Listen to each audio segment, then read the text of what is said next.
You're welcome back. This is Newsfile. It's your most authoritative news analysis platform. And here on Newsfile, we put Ghana first. Our guest this morning, ACP Kwesi Ofori. He is Acting Director General of Public Affairs, Ghana Police Service. Thank you so very much for making the time to be with us. Thank you, sir. And here also is, it looks like ACE. ACE Ankuma. Ace Ankuma. He's a lawyer. Of course, you haven't heard him or seen him on TV in a long time. How we managed to get him into this studio. It's a story to be told another day. Thank you so very much, Ace. We are very grateful. Sheikh Shaibu is spokesperson, National Chief for the National Chief Imam, and he's the acting chairman of CODEO. Thank you, Sheikh, for making the time to join us this morning. Please unmute your mic. Yes, let's see if we can hear you. Try again. Hello? Yes, we can hear you. Yes, that's clean. Thank you very much. Good morning.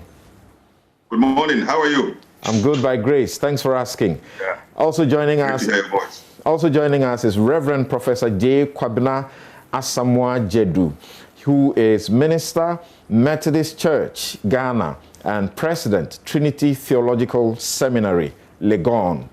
Thank you for joining us, Prof. Well, thank you for welcoming me, and I greet my co-panelists this morning. Thank you very much indeed. And like I said earlier, we are inviting your comments, questions, complaints. The police must carry us along what they are doing. And that's what we are seeking to gauge this morning. They must carry us along. Let's have your messages, your questions, your complaints. Send them right now. In fact, at a point, we may give you the opportunity to join by phone. And talking about criminal law, I'd like to say a special happy birthday to one of Ghana's foremost criminal law experts, the woman sought after by the AU, the UN, and globally in international affairs, Professor Henrietta Joy Abena Nyako Mensah Bonsu, Justice of the Supreme Court of Ghana. Happy birthday. Very many of us, our former teacher and affable Professor Mensah Bonsu. She supervised my dissertation at the law school. Okay. And has remained a mentor since then. Great. She continues to teach us from afar. Criminal law, commercial law. She taught everything. Right. Yesterday was your birthday. Happy birthday once again, Prof. Now, let's get to... I'd like to begin with, not with you, the police, even though we will need to get to know what you are doing, because we have seen your presence in various places. People, I read in the news yesterday, I was just looking for, I put it actually up here. Somebody said he has been jumping traffic for a long time. And this is one of the famous preachers in town. But he says now he's mindful. He doesn't want to try. Let's begin with Sheikh. Sheikh, what's the feeling like? What's your experience? What do you see happening in the front of policing in Ghana? Thank you so much. And let me also add my voice to your congratulations to Professor Henrietta Mensah. She's one that I have a personal relationship with, and I am happy to know that her birthday, fell yesterday. So, Prof, if you are listening to me, this is your own friend, Sheikh Shaibu, wishing you the best in your life, or life of sacrifices and service to nation. I can assure you she's listening. She's watching. I'm happy about that. All right. Yes. Samson, there came a time when my heart bled. Anytime I have seen a policeman being manhandled by the public, I have felt so worried. This is an institution put in place in our democracy to ensure public order and bring discipline as part of our experience and to protect property. For those of us who are not strong and weak, who do not have power, when we have no place to go, it is the police that guarantees our protection. So for you to see a policeman being manhandled was something that I consider so serious, and my heart bled anytime I have felt so sad, anytime I've seen a policeman being manhandled. But contrary to what we have seen in the past, a new wind of order is blowing with the appointment of the new IGP. And I have a personal relationship with him, and he has visited the chief imam to seek his blessing whilst he was waiting to be confirmed as the IGP. And some of the things I've seen sometimes I've seen some presence around certain places. I've seen policemen at traffic light compelling motorbikes to stop at red lights, contrary to the previous practice, where we see, even in the presence of the police, we see Okada riders, with impunity, would be driving across the red light to the risk of other road users.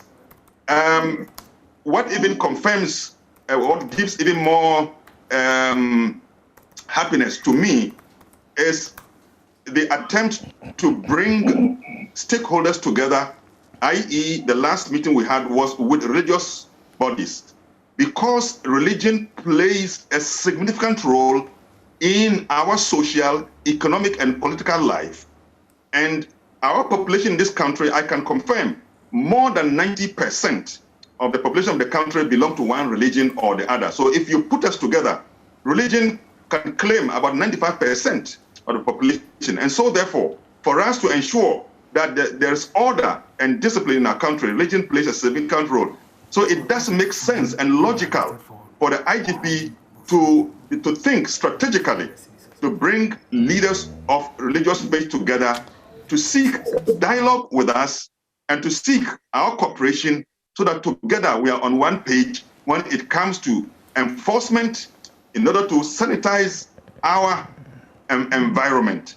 So I feel happy. I feel new, inspired. A certain wind of sanity is blowing, and we must really continue to give. That's my initial impression. Thank you. Prof, I'd like to hear you also what you feel is happening, if you feel the same as many Ghanaians are feeling, and they have taken to social media.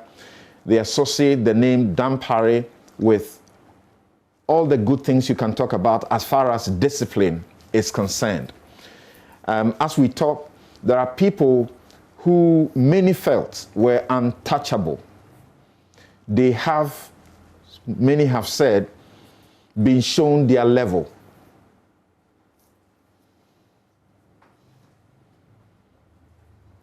Please unmute your mic. Thank you very much once again. And I think that the nail has been hit on the head. But first, let me also congratulate my dear big sister, Professor Henrietta Mensah-Bonsu, her ladyship. I'm very honored to be with her in the Ghana Academy of Arts and Sciences. So we share a lot also in common. Now, I will say three things in relation to the question that you have asked. It has to do with policing. If you ask my candid opinion on this matter, I think that it got to a point where you can describe Ghana as having become very lawless. And part of the lawlessness arises out of the politicization of our institutions, public institutions. Now, show me one institution in this country that has not been demonized. From the Supreme Court to the Ghana Police, I mean, every institution in this country will try to undermine if decisions are made that does not go in our favor. So we want to thank the new IGP for the new, if you like, breath of vim, energy, transparency, seriousness that he's bringing into policing.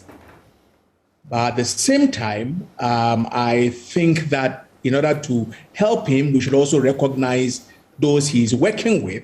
But most importantly, if we can avoid the politicization, there's something else that I want to add to the politicization. Is the extent to which the police service in particular is compromised, both by members of the public and also by institutions.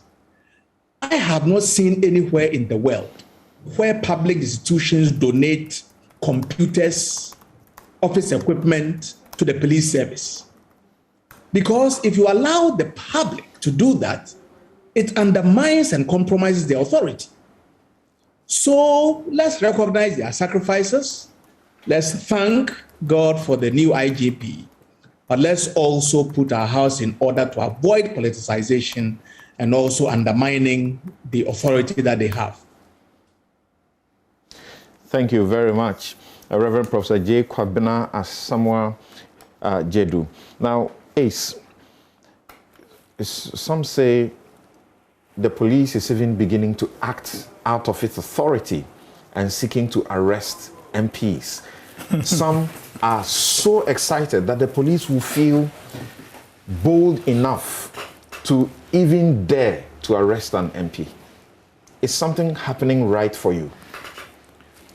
Absolutely. I believe that we're probably on the verge of proving Obama wrong. Obama came to Accra and claimed that it is not about strong men or women, it's about strong institutions, but it is about strong institutions. He got the conjunction wrong. You can have the strong institutions, but if you don't have the leadership, the men and women with a spine to take advantage of the strong institutions on paper, they remain strong institutions on paper, and that has been Ghana's problems. The police is a very strong institution, but on paper.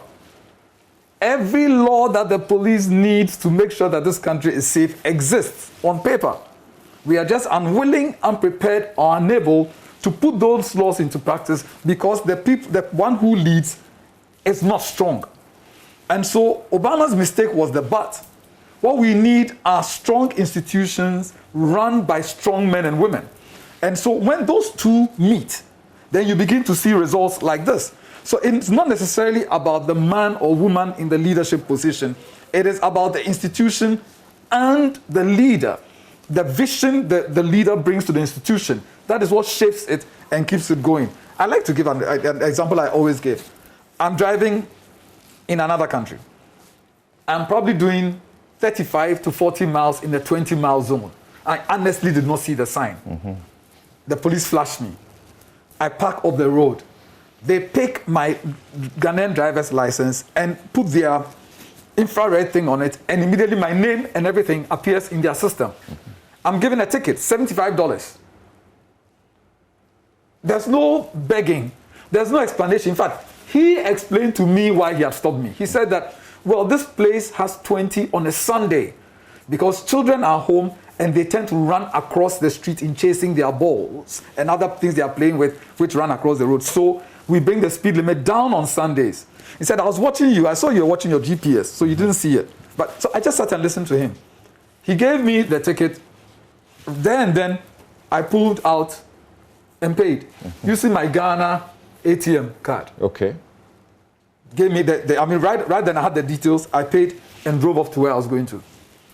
Compare that to you're going to Takoradi for a funeral on Friday night. You go 60 in the 50 lane, the police stop you. Your first instinct is to argue. I won't dare argue with that other policeman. I paid, the money I paid, 450 cedis. Hot, paid. I won't dare argue then. I argue, well, they give me the ticket. In my mind, should I give this policeman 20 cedis and go away? I decide that, no, I want to be righteous. I want to go to court. So court is on Monday. So I go and stay in a hotel. I have to pay hotel bills for Monday, actually Tuesday. When you go to court on Tuesday, it's adjourned 2 weeks. So you come back to Accra. possibly get a lawyer, go back 2 weeks later, only to be fined, what, 200 cedis. You are paid more in fuel or flying bills and hotel than the fine. Right. So what would you do? Is it wisdom to say, Master J, for the weekend? Or is it wisdom to say, I want to face the law? This is a system that is set up to make you fail. The system I just described in Ghana is set up to make you fail. Why can't the policeman who picked me up then give me the ticket? I don't have to appear in court, but if I don't pay, I know that the law will come after me. And today, with today's technology, this should be simple, because I'm paying bills on my Ghana ATM card in another country. Why can't I pay a bill on my Ghana ATM card while sitting on my farm in Achiansi? And so the system is set up to make us fail. So over the years, we, the indisciplined Ghanaians, somehow have it in us that we need people who will lead a charge against indiscipline. And so if you look at us historically, yes, Salif Amankwa, I believe that was his name, was breaking heads at Circle, beating people for not walking where you were supposed to walk. Guess what? People walked where they were supposed to walk until he made a mistake and murdered somebody and was moved away. So his methods were not particularly legal and human rights based, but people appreciated the work he did. And so since we're talking about religion, it says where there's no vision, the people cast off restraint. So for years we have cast off restraint. When I see Supreme Court for you and I know that I can give him 50 cedis, I'll misbehave. But today when I see him and hear that he has a new boss who is doing the things that I hear is happening, I wouldn't dare suggest to the big man that I want to. He's a director general. He deserves the utmost respect. So that is the issue we have here. That for years we have cast off restraint. But it appears that there's a light, and suddenly people are saying we have to support it. It might be us who will be picked up. Who knows? But we must support it. If urinating by the road can get you picked up. So their job as the police is not to jail you. They will process you and send you to the court. The court can decide to leave you. As for that, it's not their matter. Right. And so once we get here, you realize that maybe something is happening. So for the years of lack of vision, if a leader appears with a vision, the restraint that the people have cast off suddenly comes back, and there's discipline. Right. Now, talking about this thing that involves bribing the police accepting the bribe, what do you make of the development that on the 27th of October 2020, we amended the law as in accepting or giving bribe to influence a public officer or juror? We amended it so that the sanction has moved from misdemeanor to now 12 years minimum and 25 years maximum. Well, I always said that the misdemeanor tag was more descriptive than real. Because although it was a misdemeanor, which meant that the maximum was 5 years, if you go to Act 30, the Criminal and Other Offences Procedure Act, it had an enhanced punishment regime. Yes. So what this has done is to enhance it some more. I have a problem with over-enhancing punishment because sometimes it never happens. I'll give you an example. The law we passed on the COVID, the Emergency Powers Act we passed, I forget the exact title. Yeah. The punishment was too high. Well, 4 years, and so nobody ever got really tried for it. So it ought to be within bounds which are reasonable, right? So, but at the very least, it signifies that we think that it's a problem and we need to deal with it. And the first effect of this amendment is the signal it gives that we want to take this more seriously than it's been taken before. Right. But we should also be careful not to raise the minimum so high that the police themselves will feel sorry for me and not put me before court. Yes. What this means is that now the person who is giving to the police 5 cedis, 10 cedis, is looking to minimum go to jail for 12 years for simply giving the police 5 cedis or 10 cedis. But the police officer is also in danger of getting prosecuted and going to jail for 12 to 25 years. How is that received within the service? Yes, I think we need to look at the posture of the law, and I will say it's a good one. This is a democratic country that we are aspiring to make our nation great and strong. And for the giver and the taker should be punished by law. And I believe that the law has spoken well of it. And looking at what is happening within the police, our new Inspector General of Police, Dr. George Kufudampare, has come out and rolled out so many programs.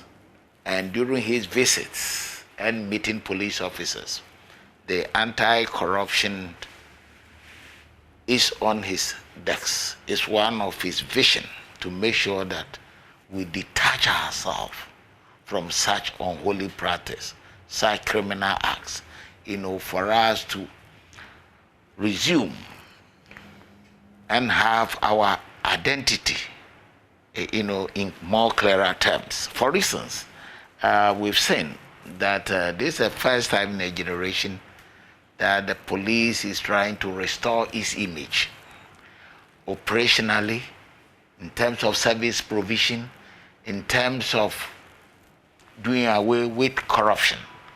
And I believe that we need to support him, we need to support the new administration and make sure that we weed out corruption and histories, within the service, and stay more focused in service delivery, excellence, and what have you. So all that we are saying is it's a good law. And now looking at the trend, the new wave in the service, people are beginning to see eye to eye with the Inspector General of Police and members of his administration that we need, to stop this. And so listening give us to Mr. Ace Ankuma during the last lecture, if the police or the state could the lecture support, which he's talking about, we are going to have a version of it here. Not on religion, but religion and Ghana law. Yeah, regard to corruption. Okay. He said something. Yes. That the state should roll out programs that will enable the police bite. And I think from his analysis, what he said, what he experienced in the U.S. or some other country. Yes, that's in the U.S. And Ghana, where we have the laws, but we've not implemented it. And that day he made it clear that should we implement it, one, our finances will be strong, and it will help, even funding police, whatever project the state decide. Right. And I believe that it is a good idea. We need not waste time, but let's empower the police, to do what is right. Again, because you don't have that system, the officers are the ones taking the money into their pockets. And they are taking the money corruptly and criminally. When the process, if it had been properly rolled out, they would have used it to benefit your pocket, as in the organization, and empower you logistically to be able to do your work. So I believe that now that this subject matter is being, discussed, I believe that the state authorities will look at it, because already we have the law. So there is a question of working out and ensuring that we implement it. And I believe that discussions of this nature can go far. Right. But I can assure you that the new wave in the police service is trying to beat down, do away with corrupt practices. And the IGP is very stern on it. Members of the police administration are committed to it. And therefore, we are gradually, making sure that we sensitize our personnel. And at the same time also, we're also encouraging members of the public not, to give money to the police. Okay. I'm going to ask you now to sort of give us a glance a bit deeper and carry this nation along. What you are doing, what is it that you are rolling out? We're seeing more presence of police around the place, and we're seeing somebody is urinating at the wrong place, Samalata, Mensah,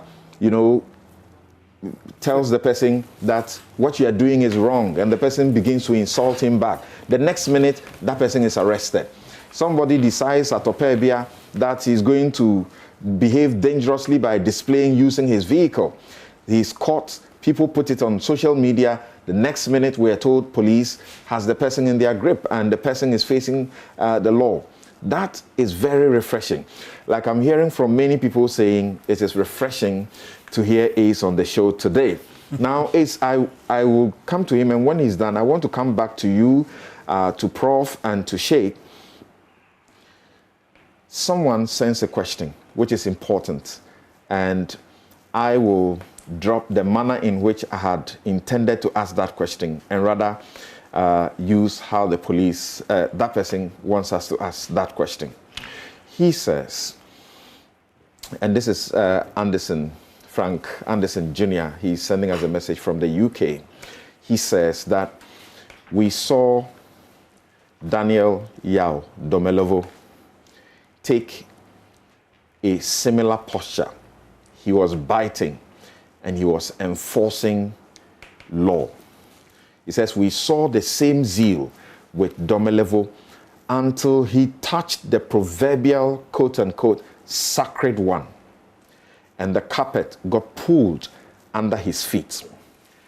What assurance can we have that this man will continue the way he started, and the police will continue to enjoy this pride? So I'll come back to them and ask. And also, the religious, pastors, the clergy, someone gets into trouble, they are calling their pastor, they are calling their bishop who is influential, call the police, ABC, call them, and phone calls going all around the place, chiefs, everybody doing these things.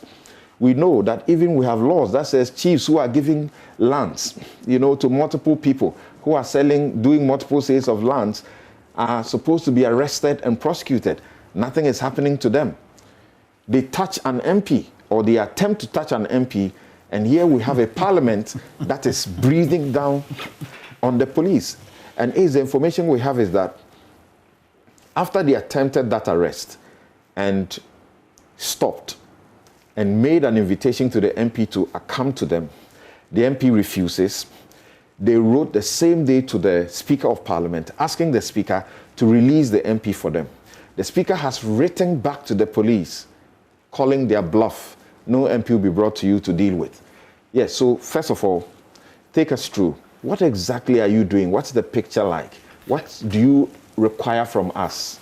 Thank you very much. As I stated earlier on, the new Inspector General of Police, Dr. George Ekufu-Dampare, has really restored that image for the police.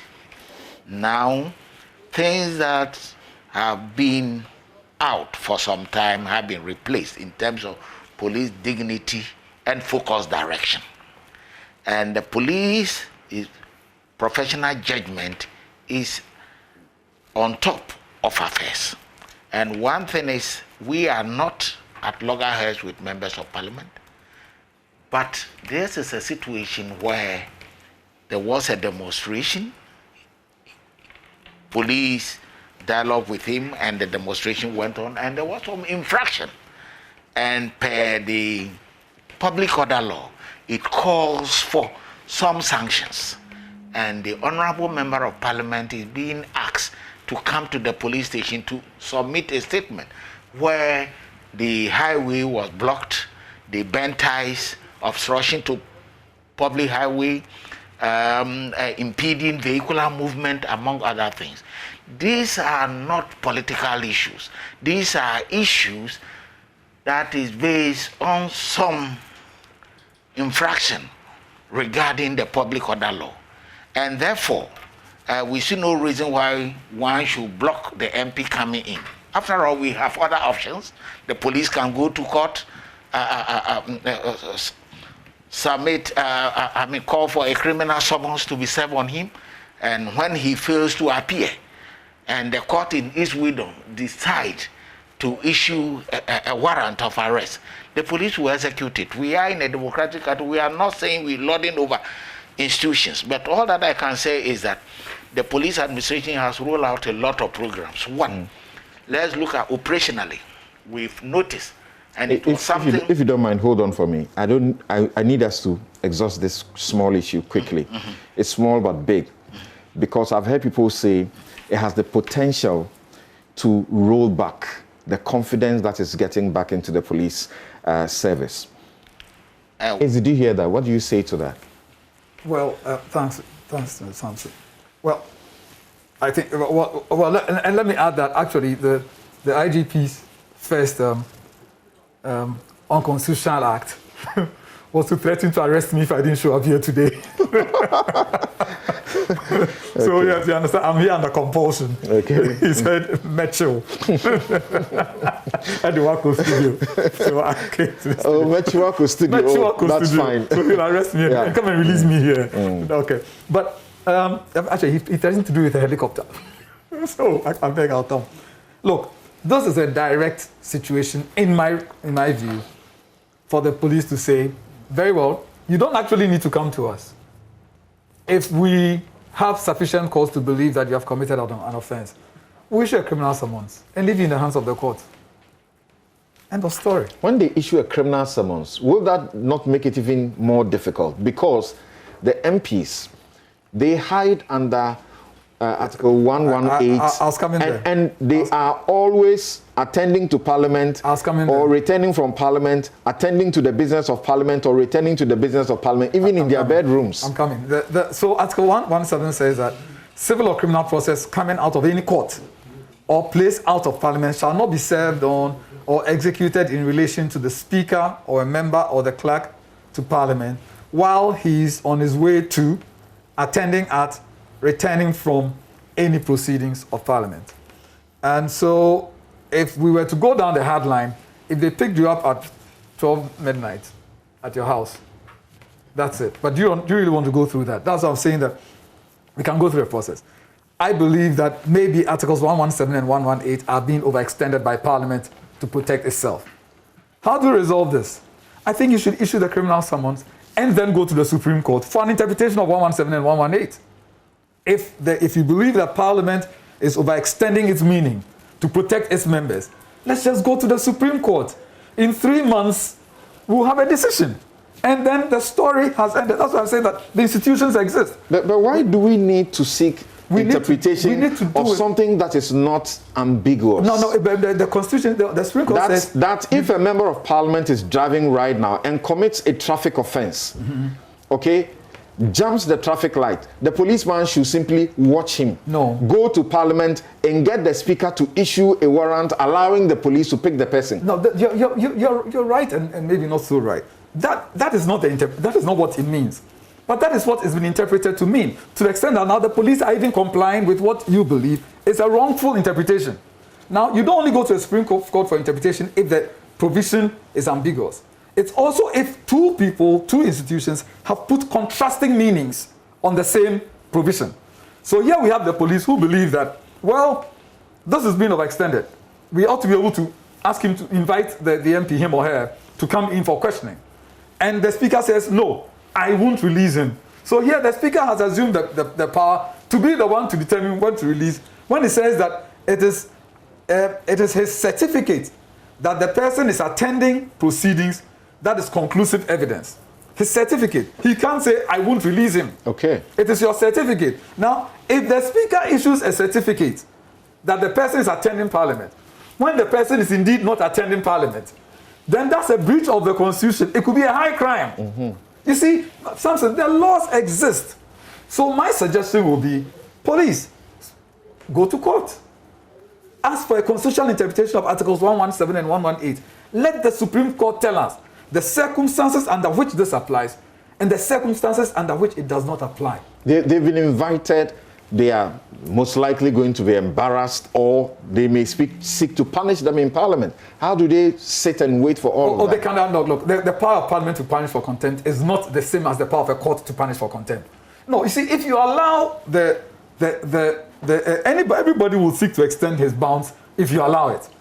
What you do is to restrict it by the way the law says it should be restricted. And under this social contract, we have all agreed that if we disagree that vehemently on a constitutional provision, we go to a team of 7 who will determine it. And if you are not happy, it goes to 9. Or yes, it goes to 7 because it's a constitutional issue. If you are not happy, it goes to 9. And when they speak, that's the end of the issue. So if the speaker is issuing a false certificate, any speaker of the parliament, not speaker of Ghana, we don't have speaker of Ghana. You're speaker of parliament. The powers of the speaker are constrained within parliament. There's nothing like you speak for Ghana. The speaker is not the 3rd president of Ghana. Neither is the chief justice the 4th president of Ghana. We have a president and a vice. And there are certain circumstances in which you might throw their roles. And so if you believe that any speaker of parliament is overextending the bounds, we have agreed that the social contract takes us to the Supreme Court. It doesn't mean we are fighting. Okay. Let's just simply go and test it. Let the Supreme Court tell us that you can never arrest an MP because the speaker says, even if he's at home, he's attending to parliament because he's attending a meeting by Zoom. So my point is we can resolve this simply in 3 months. This issue will be resolved once and for all. We've waited all of these years, 20-something years, when we could have gone to court and resolved this in 3 months. Okay. So if this really affects your work, police, head to the Supreme Court. All right. It will be great. Inspector General of Police versus Speaker of Parliament. Okay. Interesting. Yes. Yes. Let's have you back. As we're saying, to police, give them that respect based on, a practice that has existed for some time. To inform him, it was a letter well couched with respect, at the same time carrying that authority to invite the Honorable Member of Parliament to the police station, to answer some questions regarding obstruction of a public highway, burning of ties, and impeding free flow of traffic on our highways. Because the Public Order Act says that when there are problems with demonstrations, it is the leaders you hold for the leaders will be held accountable. Okay. And I think our action emanates from that clause of the Public Order Law. Okay. Therefore, we've not shown any sign of impunity, and I believe that we have several options, as I indicated earlier on. We can go in, with a criminal summons, serve him, and if he fails, and in the wisdom of the court, it issues a warrant of arrest, then we implement it. Your officers have been summoned before the Privileges Committee. Are you going there or you're calling their bluff? One as a state institution, whatever it is, when that is done properly and the police administration notified, the administration may take a decision on it in line with our democratic aspirations and what have you. But I can say that the police administration is more committed, in fighting indiscipline in our society, making sure that rule of law prevails and police authority and primacy prevails in all spheres of life. Okay. For instance, the traffic indiscipline that we all witness in this country, the new administration has done a lot, putting out an electronic monitoring team, making sure that we are able to police all our highways throughout the country. And it has special security camera features that we are able to zoom, store, and use it as evidence even to prosecute. As I speak to you, yesterday, V8 cars that moves along our streets with impunity have been captured. And by next week, we will be dealing with them, we'll be putting them before court. And we'll make sure that we go ahead and nothing stops us. And that is what I'm saying, that the new administration have made sure that all that had been lost for years have been restored for police judgment, professionalism, and action to prevail based on law. And this is what we are doing. So in addition to all these things that we are doing, you can say that management is at work and the leadership is rolling out a lot of programs. As I said, in terms of the police, enhanced police visibility that you spoke of, armed personnel, at intersection joints, making sure that we are able to confront the present day crimes like we witnessed daylight robberies and so forth, which we've been able to nip in the bud for some weeks now. And we've gotten most of the criminals also. Some we've arrested, some they are being put before court. In the Bunu East, that robbery from Petudai, Yeji, Kajeji, Kwame Danso areas, all those areas, the Northern Corridor, the Afram Place. Even as I speak to you yesterday, about 100 policemen again are being sent to Afram Place to reinforce our position to make sure, because we know it's a food heaven, and traders who go in there must go in peace. And and security also are the best security at their disposal. So everything is being done. So on the operational front, a lot is being done. And not only that, we've also seen that criminals take advantage of the cocoa season. The IGP rolled out a cocoa security program. We met the leadership of the cocoa board. And he has also tasked all regional commanders following our emergency national police conference, which he chaired, taxing them to make sure that all cocoa growing areas are well documented and security arrangement put in place. And we've seen commanders, on air, even in the print media, arranging how best they can protect cocoa farmers and the cocoa industry in general.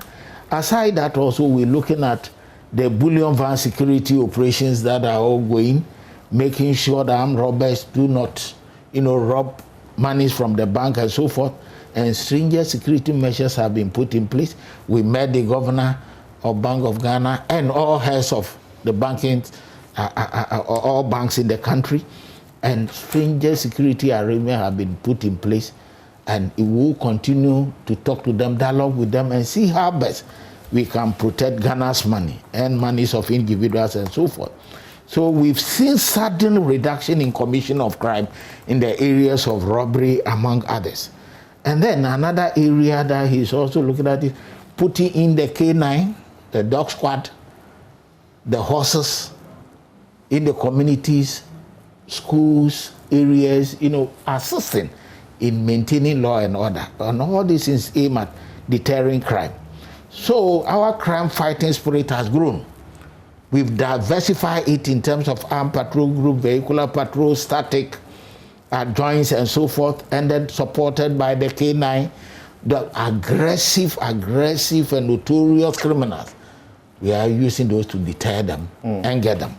And then we're also looking at the intelligence aspect. Now, the Inspector General of Police have directed the creation of intelligence wings department in all the 18 regions. We have 2 police administrative regions, Tema and the Central East, that is Kaswa. In addition to the 16 police, all of them should have regional intelligence unit. And intelligence is going to play a key part in our contemporary policing. And we've seen a pace where the IGP and members of his administration are putting police on a 21st century policing map, making sure that we depend on specialized units, like, as I said, those fighting the robberies are specially trained, high-skilled in anti-robbery operations. We're seeing emergence of a strong crime scene management teams being replicated in some of the regions to make sure that things are done scientifically, to prove a point, and also to collate and gather evidence in some noted crime scenes, like what we saw at in the Bono region, Abesim, among others. All right. I'm getting a lot of questions coming to you, but we'll keep a certain focus. Let me go to Sheikh Arimeyao and then Prof to pick your views on the question that had come earlier that I asked that you should say something about. That he started, they are doing all the right things, people are excited about it, but sometimes it doesn't take long. Sacred ones are touched, and then everything begins to fall. You, in the religious, chiefs, and the rest of them, will be making phone calls and all of that to us and beg for your congregants. How do we resolve that? Oh, you haven't talked about lawyers also pleading on behalf of their clients. You don't have to let it off so lightly. We are all guilty. The pastors go and appeal all have to those fallen who short. know and those who don't yes, know. all have sinned. We are hired guys. Yeah. I think I think I said at the beginning that when I say politicization, I don't mean politics in terms of just governance. I mean also undue negative interference. You know, so I would say that, I mean, this does not only affect religious leaders, but also politicians, lawyers, people of influence generally, including those of you in the media who, when people have committed grievous offenses, appeal to go and intervene on their behalf. I mean, sometimes there are misdemeanors for which people can receive verbal warnings and so on. But when the things are serious, as I said at the beginning, we need to let our state institutions work. And making them work also means supporting them to work and be seen to helping them to work. If you take the example that was just discussed in the case of the Member of Parliament, I mean, what would this gentleman have lost if he had just responded to a simple invitation and so on? I mean, why do you have to flex our muscles in every situation and invoke the law in situations where issues could have simply been resolved through a conversation? So let's resource the institutions to work, and that also means respecting them. Yeah, Sheikh. Yeah, Samson, thank you so much. You know, our environment is characterized when it comes to matters of law by the whom you know syndrome.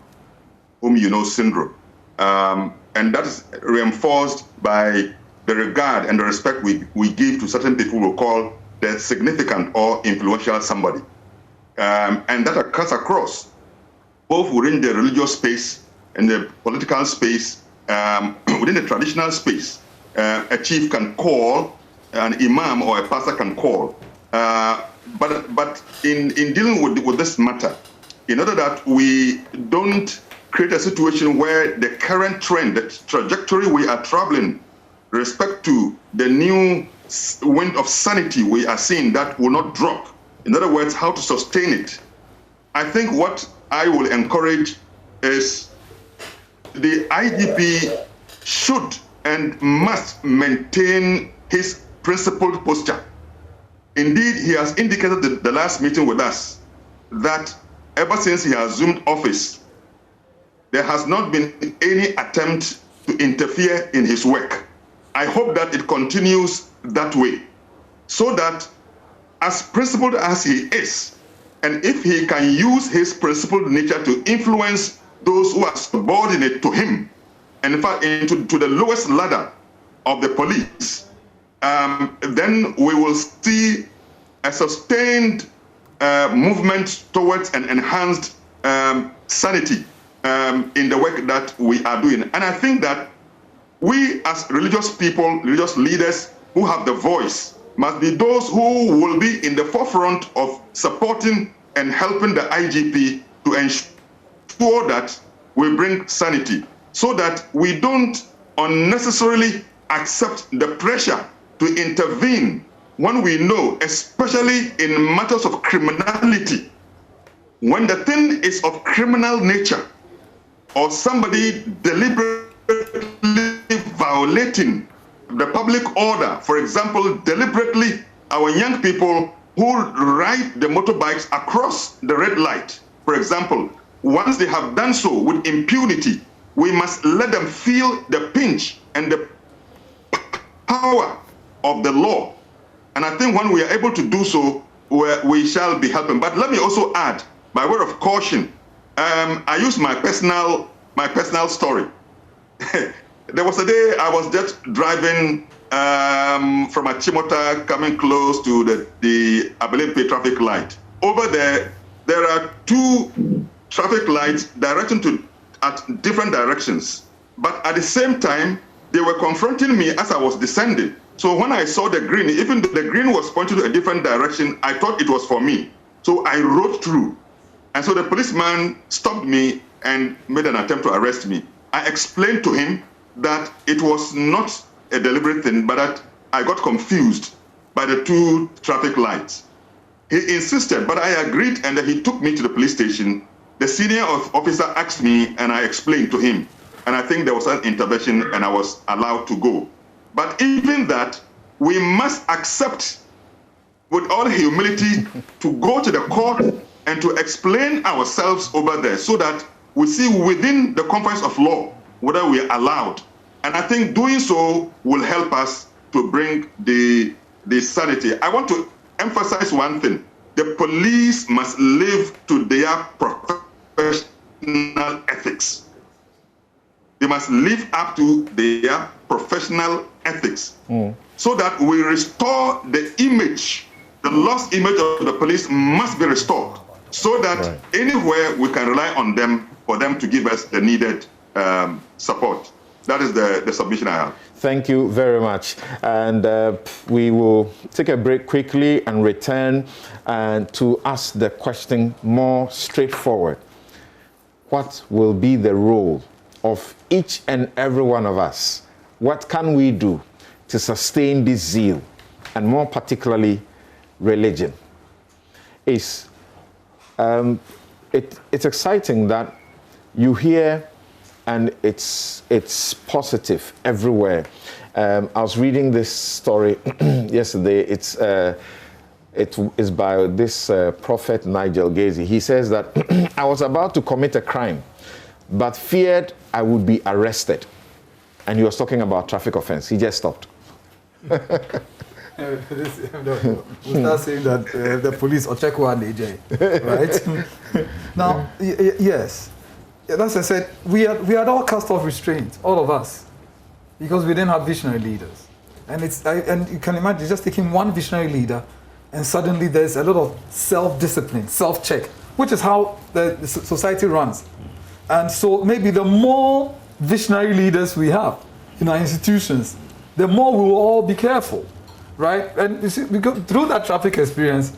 I'm nervous every time I'm driving in that country because my wife is sitting by me, looking at the speed. Hey, 50. Hey, 40. It's the last I say, of course, I'm going to sit at the back. You know, because of the. You mentioned Domedevo. You know, everybody knows. We went to the Supreme Court. That's right. For the disallowance and surcharge judgment, and Mr. Domelevo was by some divine act became Auditor General to coincide with that judgment, and he decided to run with that judgment. The records show that in implementing that judgment that Occupy Ghana obtained, he has his first disallowance of about 5 billion cedis that people were going to spend in false declarations to government about government debts, and he disallowed it. Before he left office, he had recovered, and this is recovery, not disallowance, recovery, close to 70 million cedis. Basically, people who have chopped Ghana's money that he was able to go after on account of the judgment that we obtained in the Supreme Court back for him, and they paid back. Some challenged him, and he won some, he lost some. But that's how it should be. Then, you see, was it Goldfinger? He says that the first time is coincidence, second time is a happenstance, third time enemy action. So suddenly we remember that he hasn't taken his leave, he's on leave. Then we suddenly remember that his age, discovered that his age is problematic, and at some point he even became Togolese. And when all of these happen, you see, the ultimate power belongs to the citizens. Right. And so there gets to a time where the citizens must say, we will not allow this to happen. And that is what didn't happen in Mr. Domelevo's case. Okay. Because when and of course, the system will come against people like that. But when these started and the mass of the citizens were quiet, our opposition parties not in government, were loudly silent, then it became blindingly obvious that they are probably on the same boat.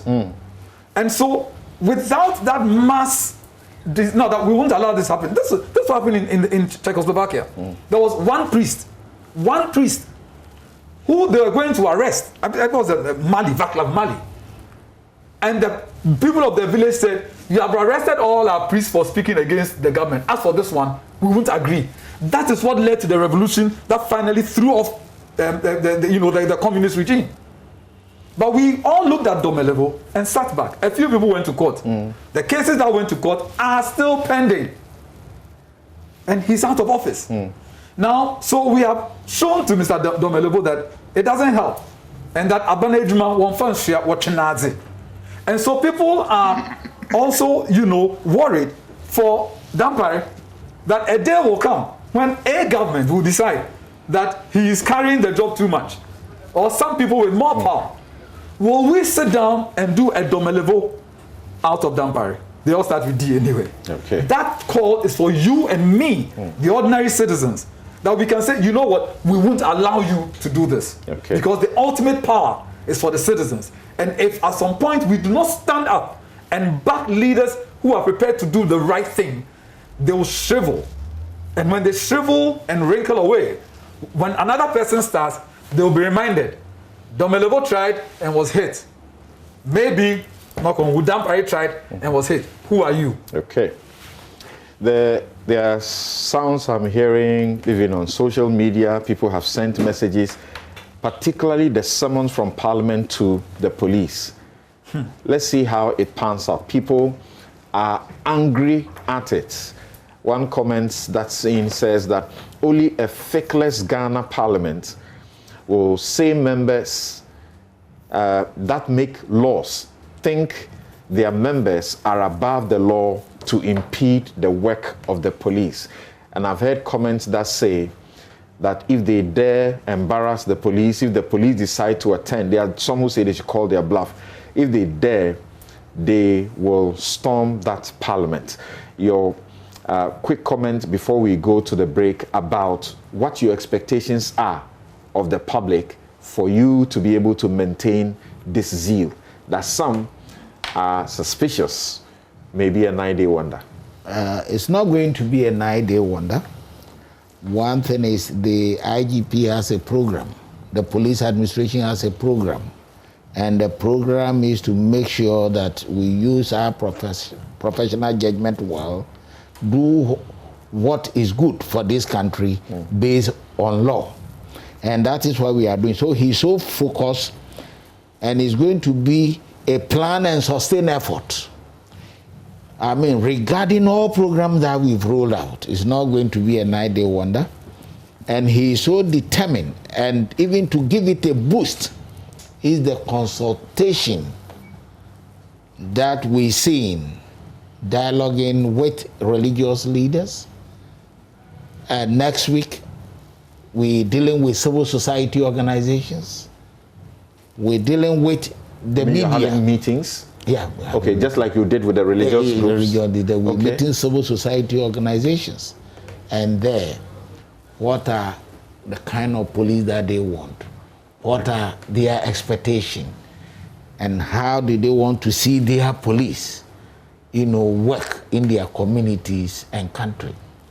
At the same time, the media is also will be coming on board, for us to dialogue and see how best things can go. And all these things will come next week. And so looking at the way the police administration had democratized its affairs through consultation, getting in touch, shows that our plan and sustain effort in restoring what have been lost over the years cannot be thrown out. Okay. And that will be by the people, serve them better. As the IGP always said, we are prepared to serve our communities better. And I think we're going to do this, and we expect the civil populace, one, to be law-abiding, provide information, report infractions, offenses, and criminal activities to the police. And people also should provide information that might be necessary, in combating serious and minor crimes in our communities, especially in the areas of violent crime, robberies, murders, and so forth. And even in our residential associations, neighborhood watch committees, we want to see people participating. And apart from even this week, is the Police Memorial Week. Okay. And come 2nd of November, we'll climax it at the Memorial Cenotaph. And thereafter, we also going to experience Police Week. And the Police Week is basically enlisting public support for our activities, community projects, community security talks, discussing the police, how best police can deal with some problem-solving approach in our communities, among others. Okay, and we take a break here. When we return, as you may have become aware, traditional priests, pastors, malams have been speaking about the fear of the police now.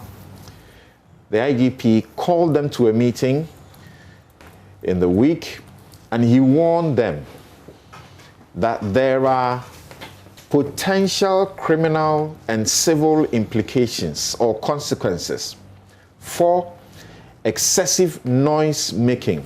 There are citizens who complain that they simply can't sleep. They can't have the slightest rest in their own homes because some 3 people have congregated into that school behind their house.